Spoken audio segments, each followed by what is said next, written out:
Karena buah naga itu cenderung seperti pohon kaktus. Dia suka pada lahan yang agak kering.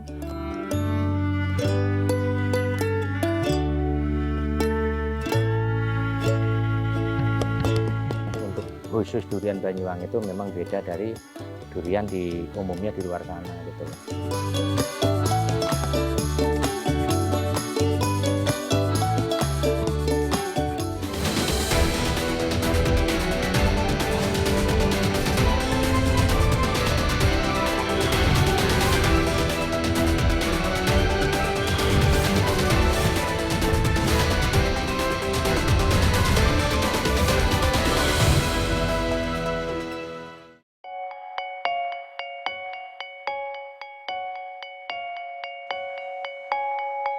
Hidup di desa sebagai petani memaksa sebagian dari mereka untuk terus beradaptasi dengan zaman.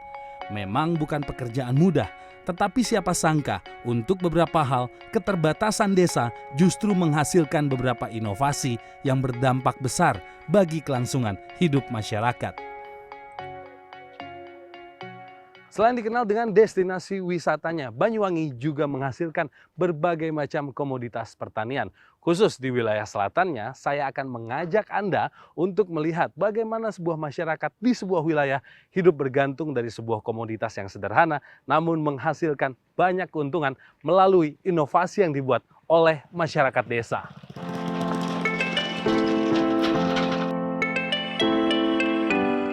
Komoditas buah naga merah mulai ramai di Banyuwangi pada 2001 hingga 2004. Buah naga kala itu adalah jalan keluar bagi beberapa petani setelah komoditas andalan saat itu yakni jeruk kerap mengalami gagal panen. Nah, melihat tadi itu fenomena harga jeruk yang beberapa kali musim itu harganya tidak bagus, begitu sehingga mereka mulai beralih ke buah naga. Karena pada saat itu ya buah naga ternyata juga harganya sangat bagus gitu pada saat awal-awal itu. Ya sehingga kemudian ya menyebarlah ke petani-petani jeruk yang lainnya, mulai merubah ataupun membongkar lahan yang tadinya jeruk menjadi lahan-lahan buah naga di Banyuwangi Selatan. Sebagai salah satu komoditas utama, pertanian buah naga mudah ditemukan di wilayah selatan kabupaten ini, tepatnya di Kecamatan Purwoharjo hingga Tegal Glimo. Dinas Pertanian Kabupaten Banyuwangi mencatat ada sekitar 3.700 hektar kebun buah naga di kawasan ini yang menghasilkan 84.000 ton buah naga pada masa panen antara September hingga Maret. Saat panen raya, petani buah naga mampu meraup puluhan sampai ratusan juta rupiah. Pertanian buah naga mudah sekali ditemukan di dua kecamatan ini, mulai dari lahan di perkebunan hingga tanaman di halaman rumah warga. Kenapa hanya di Banyuwangi Selatan gitu? Karena memang tipologinya di Banyuwangi ini petaninya berbeda-beda, Mas, antara di Banyuwangi Selatan, Banyuwangi Utara, sama Banyuwangi sebelah barat. Itu berbeda-beda. Nah, ini yang lebih antusias terhadap perubahan inovasi teknologi itu di petani yang di Banyuwangi Selatan.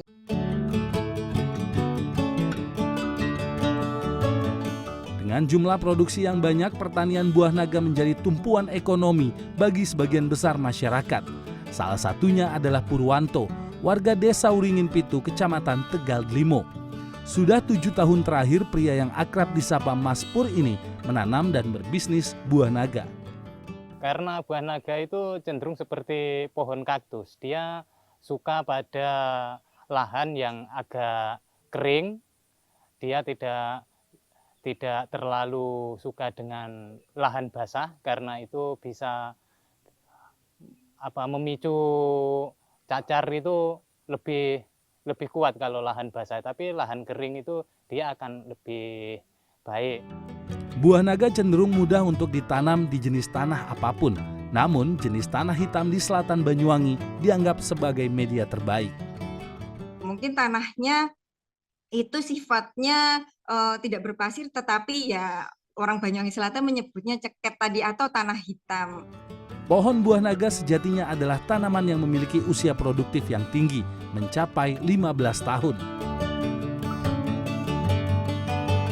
Meski demikian, masa panen buah naga yang tidak berlangsung sepanjang tahun membuat para petani di Banyuwangi Selatan harus melakukan inovasi. Hal ini dilakukan untuk menutup ongkos produksi pertanian selama panen tidak berlangsung. Para petani di sini biasanya melakukan rekayasa pencahayaan di luar musim panen dengan lampu. Teknik ini dilakukan antara bulan April hingga Agustus. Nah, ini salah satu proses yang cukup penting dalam penanaman buah naga adalah memasang lampu ya Pak Pur ya. Sekarang nih kita lagi masang lampu di kebun milik Pak Pur sendiri ya Pak Pur. Iya, ini milik Pak Pur, saya. butuh biaya berapa dan untuk apa aja biasanya pemasangan instalasi lampu ini? Iya. Saya lihat kan kabelnya panjang, bohlamnya juga tadi banyak banget Pak. Ini kalau 1/4 hektar itu kita ya siapkan modal itu 20 sampai 25 juta. 25 juta Pak? Iya, itu mahal yang juga ya. mahal itu kabelnya ini Kabel ini. mahal. Iya. Kabelnya ini sama Bohlamnya iya bohlamnya sampai ini. ratusan tadi ya Pak belinya ya Pak ya? Iya, Nah pengerjaannya sendiri untuk masang lampu ini bisa berapa lama makan waktu ya Pak? iya. Itu pengerjaannya kita pakai tenaga karyawan buruh harian. Oh manggil tukang ya berarti ya? Iya, Gitu ya. itu ada empat orang, itu 4 hari selesai. 4 hari? Selain biaya instalasi sebesar 25 juta rupiah, petani perlu menyiapkan dana rutin untuk konsumsi listrik. Biaya yang cukup besar dianggap sepadan dengan hasil yang didapat.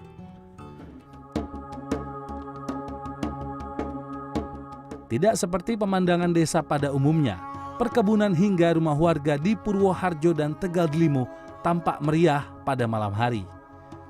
Layaknya tempat wisata, cahaya lampu dari kebun buah naga menerangi sudut-sudut desa.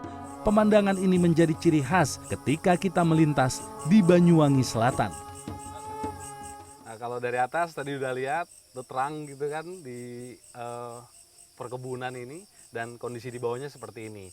Hampir tidak seperti kebun-kebun pada umumnya karena ini lampunya banyak sekali dan cukup terang seperti malah kayak di kafe-kafe ya Iya, Pak Pur ya. Iya, Ya, terang. nah Pak Pur terlepas dari bagus dan indah gitu Pak ya dilihat memang sebenarnya fungsi dari lampu ini untuk tanaman buah naga ini lebih ke apa gitu Pak? Karena kalau saya rasa di sini tuh kayak hangat gitu ya Pak di sini. Apakah buat menghangatkan apa enggak gitu? Iya, ini untuk menghangatkan, untuk memicu tumbuhnya bunga di luar musim. Ini kan terasanya itu kan hawanya itu hangatnya itu hangat stabil, tidak terlalu panas dan betul. tidak terlalu dingin. Ya, dia akan stabil. Jadi yang dipicu itu nanti numbuhin tunas bunga itu ya? Ya, Oh. nanti di duri ini akan bengkak dan muncullah seperti kacang hijau itu. Itu nanti sudah selesai dimatikan. Dari hasil penelitian, teknik rekayasa cahaya terbukti efektif meningkatkan jumlah buah naga yang dipanen dalam 1 tahun. Meski tidak dalam masa panen, buah naga ternyata bisa tumbuh dengan teknik ini. Ternyata juga didapatkan begitu produktivitas buah naga yang menggunakan lampu itu sekitar 28.000 kilogram sekian per hektarnya. Sedangkan kalau yang tidak menggunakan lampu itu 15.000 kilogram per hektarnya begitu. Jadi ya hampir 2 kali lipat begitu kan ininya. Apa itu namanya kalau dari sisi produktivitas. Tidak ada yang mengklaim siapa yang pertama menemukan teknik rekayasa cahaya untuk tanaman buah naga. Terlepas dari itu, nyatanya buah naga menjadi penopang perekonomian bagi warga Banyuwangi Selatan saat ini. Banyak sekali sekarang itu rumah-rumah yang bagus-bagus bertembok. Dulu itu masa saya masih kecil itu hanya kelenengan separuh gedek separuh bata gitu. Dan untuk harga tanah pun dulu sebelum ada buah naga itu tanah di Desa Wringin Pitu itu yang bagian selatan itu karena tanah darat atau lahan kering karena tidak ada irigasi itu dijual itu susah sekali.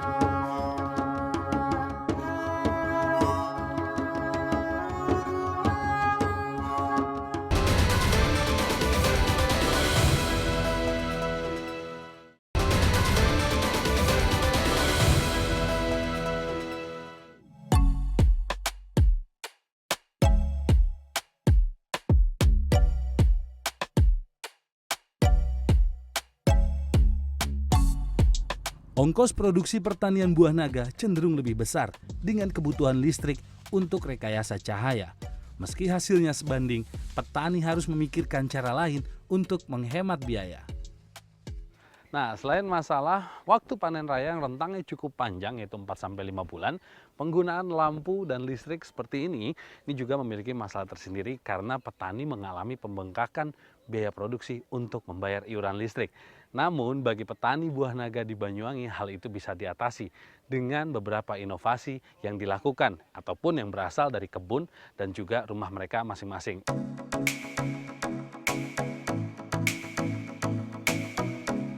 Saya menemui petani lain di Banyuwangi Selatan. Sujarwo adalah seorang petani sukses yang sudah menggarap lahan di Purwoharjo sejak 1990-an. Selain bertani, pria 60 tahun ini juga mengembangkan usaha ternak sapi di kediamannya.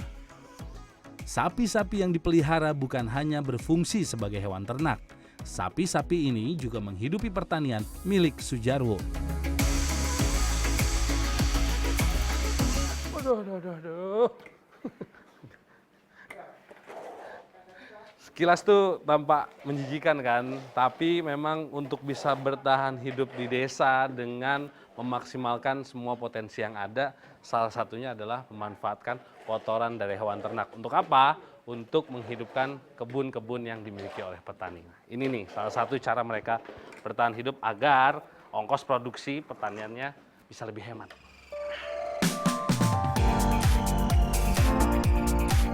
Dari urin dan kotoran sapi inilah tercipta pupuk kandang berkualitas yang selama beberapa tahun terakhir menghidupi kebun milik Pak Jarwo, termasuk perkebunan buah naga. Sekarang sudah seperti ini, tinggal semprot pakai bioestrim aja, pakai biangnya mikroba, nanti bisa langsung kita bawa ke kebun. Langsung taruh karung, langsung buat taruh di karung, kebun. langsung bawa ke kebun.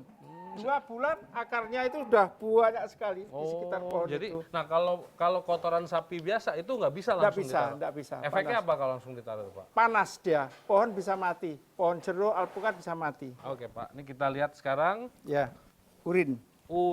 Urinnya sapi ya. Jadi pupuk cair ya, Pak, ini ya? Ya, jadi ini urinnya sapi. Ini urin sapi? Ini urin sapi kita fermentasi. Setelah 2 minggu atau 20 hari, ya, ini kita bawa ke kebun. Jadi untuk apa? pupuk Semprot ya? cair. Pupuk cair kita semprotkan di bawah ke pohon-pepohonan.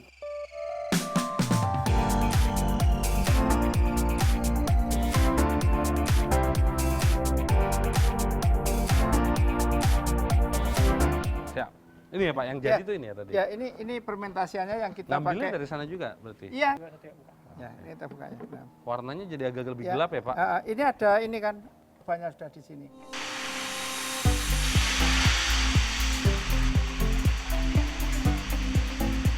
Untuk menghasilkan kotoran berkualitas, diperlukan pakan yang juga berkualitas. Ini isi pakannya apa aja nih, Pak Jarwo nih? Ini Dalam yang kalau hijauan ini rumput pakcong sama samsibar.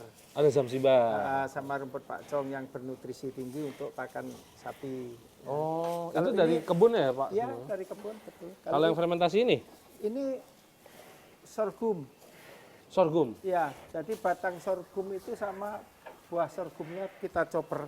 Oh. Ya, ini kan ada nih, kayak gini nih. Oh iya, ini yang seperti Ya, ini. sorghum. ini. Nah, pakan ini pengaruh ke kualitas kotoran yang nantinya juga akan digunakan nggak sih, Pak, sebenarnya? Oh begini, Kalau dari jadi pakan? pakan ini kan setelah keluar ya, Hmm. ini kita fermentasi, Hmm. ya. Nah sebelumnya diberikan pakan ini kan sudah fermentasian dulu nih. Betul, yang Ya. ini sebenarnya. Pakan sudah fermentasian, kemudian pakai pakan sapi. Hmm. Pakan yang diberikan adalah hasil dari kebun sendiri. Ini turut membantu menghemat ongkos produksi, baik di kandang maupun di lahan. Rumput-rumput ini sengaja ditanam di sini untuk pakan Ya, sapi. Oh. ya. Ini namanya rumput pakcong. Ya. Hmm. Jadi punya Mr. Wo ini di setiap perbatasan sawahnya itu kita tanami rumput ini untuk pakan ternak. Sekalian gitu ya, Pak ya? Iya, Oh. iya. Sekalian untuk batas-batas begini, sekalian kita manfaatkan untuk pakan ternak.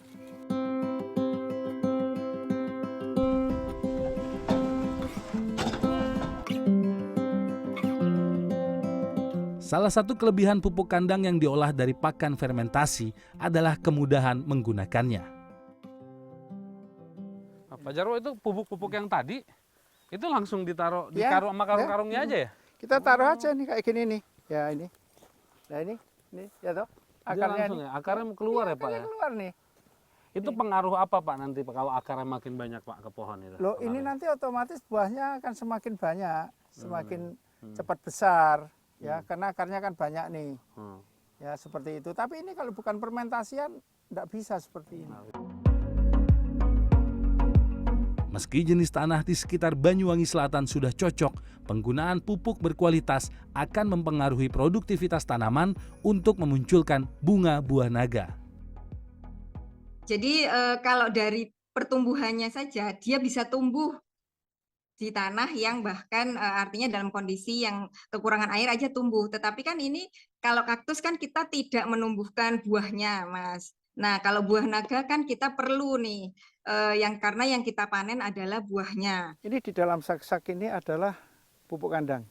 Pupuk kandang tidak langsung kita tabur, tapi kita taruh di sak ini, nanti dalam jangka waktu tidak lama ini saknya sudah rusak ya. Jadi ini bisa dimakan oleh pohonnya ini, kemudian tumbuh subur. Nah kemudian kita inisiatif untuk lampu ini kan agar situasi ini anget. Nah, jadi kalau sudah anget itu pohon buah naga ini dia akan mengeluarkan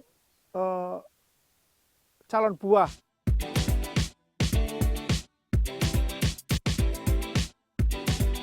Rekayasa cahaya juga turut dilakukan di kebun milik Sujarwo. Sama dengan petani lain, Pak Jarwo juga ingin menikmati hasil di luar musim panen.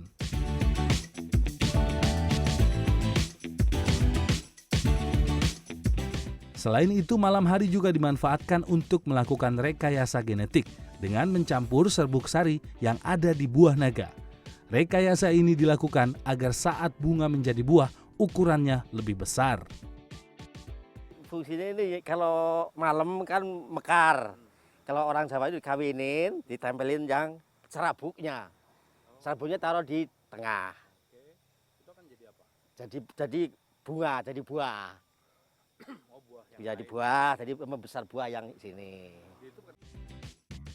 Meski tergolong jenis tanaman yang tangguh, pertanian buah naga bukan tanpa halangan. Ancaman penyakit juga bisa menghampiri pohon dan berpengaruh pada buah yang dihasilkan. Paling sulit itu kadang-kadang kalau yang musiman sekarang ini kalau keadaan panas kadang-kadang cacar yang agak susah. Cacar itu seperti kayak orang itu penyakit panu. Belang-belang gitu loh, itu namanya cacar buah. Ya, agak bagus. Sistem pertanian yang dipadukan dengan keberadaan ternak menjadi langkah inovasi kecil yang justru bisa menghasilkan keuntungan besar. Petani-petani di selatan Banyuwangi menunjukkan meski tinggal jauh dari kota, mereka mampu berinovasi untuk kualitas hidup yang lebih baik.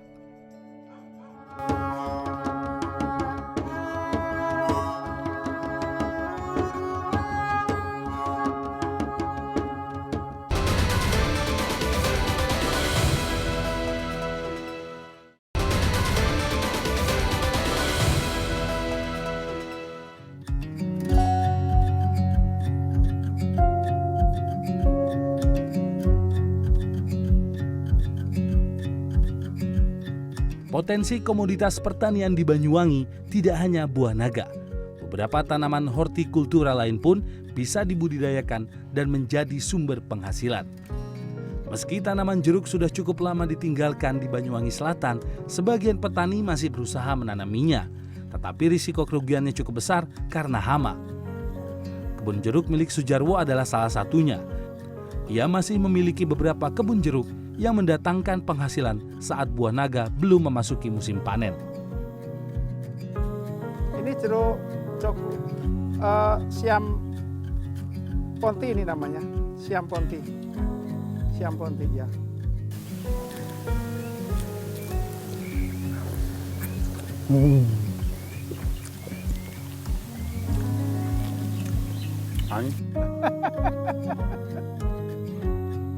Ini mau bikin acara. Selain mempertahankan kebun jeruk, Sujarwo juga tengah mengembangkan jenis tanaman yang sebenarnya sulit tumbuh di dataran rendah.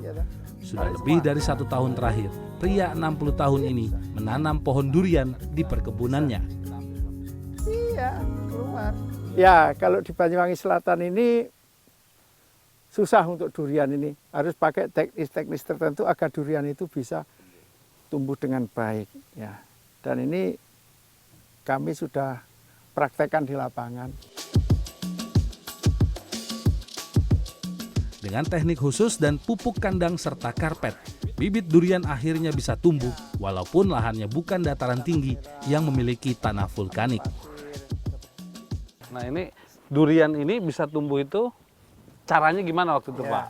Medianya begini, apa aja? Sahabat Mr. Wo. Hmm. Jadi awalnya dulu tanah ini kan rata, ya. Tanah caket ini ya? Tanah ceket. Ceket, Ini hitam. Biasanya kalau durian tidak mau tumbuh di sini, Nggak tidak bisa mau ya? tumbuh, ya. Jadi dulu awalnya kita bikin seperti ini nih. Ini karpet. Ya, ini karpet tinggi 60 cm. Ini ada di dasaran tanah kan begitu. Oke. Kemudian tanahnya sedikit kita kebruk ya, Ya. agar agak kelihatan gembur ya. Gembur. Kemudian kasih tanah merah sama pasir 20 cm.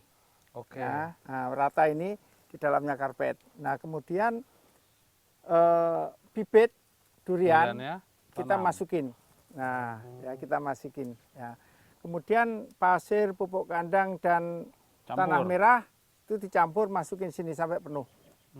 Sampai Nah, tumbuh seperti ini berapa lama nih sampai Pak? penuh, kemudian kita siram pakai air kan. Oke. Terus kita siram pakai air. Nah, kemudian setelah 1 tahun karpet setahun. ini kita lepas. Oh hasilnya begini. Hasilnya seperti ini. Secara karakter, tanaman durian memang memerlukan dataran tinggi karena membutuhkan banyak air. Namun setelah 2 tahun dengan teknik rekayasa tanah yang dilakukan Sujarwo, pohon durian sudah mampu tumbuh sekitar 2 meter. Masih butuh waktu 3 hingga 4 tahun lagi sebelum pohon menghasilkan buah durian.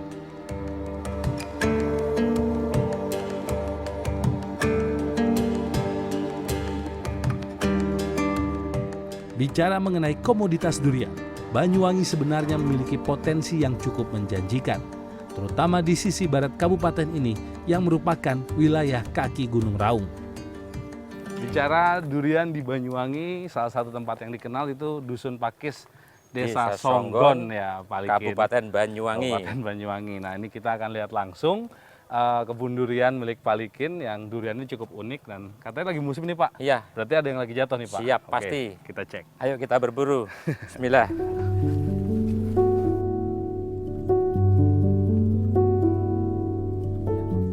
Bergeser ke sisi barat, saya kali ini menemui petani durian khas Banyuwangi, Solihin.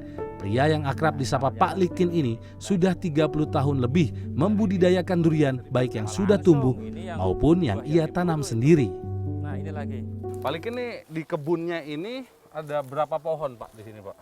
Ya paling kita antara, ada yang 30 lebih lah. 30 pohon lebih. Heeh. Itu nanam dari tahun berapa Pak Likin? Udah itu ada peninggalan ada, nanam sendiri ada gitu. Berarti paling tua kalau dari pengetahuan Pak Likin di sini ada berapa? Usia berapa pohon duriannya? Paling usianya kira-kira antara 85 tahun, 100 tahun lah. Itu 100 paling tua itu kalau di 100 lokasi tahun. saya. Oh, di luas tanah yang cukup luas ini, cara ngerawatnya gimana Pak? Susah nggak sih? Enggak susah. Gimana tuh Pak? Kita lebih ngerti akan kebutuhan pohon durian. Apalagi dikejar sekarang ini masalah kualitas rasa. Oke. Kita bukan cuma panen, tapi rasa supaya bisa dinikmati juga. Jangan sampai gagal rasa gitu. Jadi gitu ya. Apa aja yang dilakuin? Kita mulai belum berbunga itu, kita rawat supaya pohon itu sehat dulu. Apa yang dikasih ke pohon? Ya pupuk-pupuk tertentu lah gitu. Habis dari pembungaan, mulai kita itu muncul gerombol-gerombol calon bunga, itu kita rawat dengan ya nutrisi sama insek.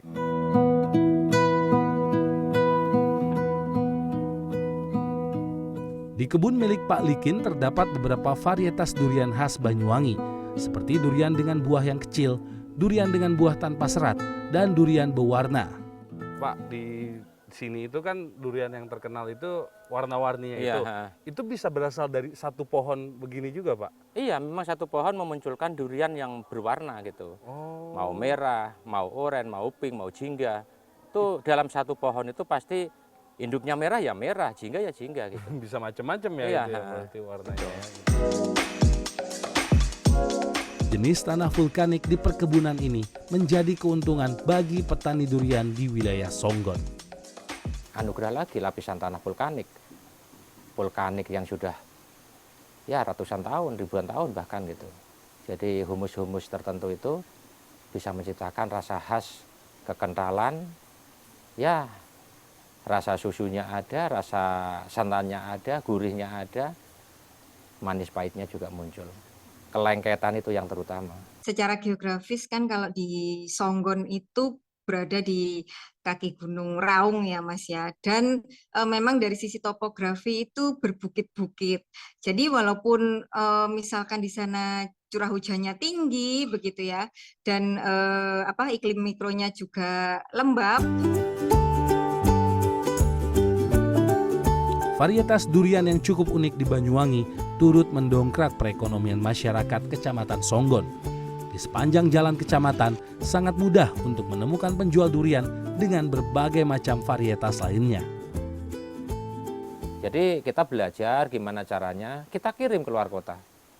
Ya keluar daerah Songgon lah. Intinya waktu tahun 80-an itu kita itu menjual di daerah Rogo Jambi itu sudah unggul, punya pelanggan itu sudah unggul. Gitu. Mulai ramai didatengin itu Tuh. tahun 2012 kesini. Proses, jadi proses gimana kita itu selalu memamerkan, ngasih tahu sembari kita kadang di luar musim kita merantau keluar. Kisah tani dari Banyuwangi memberikan pelajaran bagaimana potensi alam bisa terus berkembang dengan inovasi dari masyarakat penggarapnya. Sebuah cerita yang dapat menjadi inspirasi Bak Fajar menerangi tanah di bagian timur Pulau Jawa.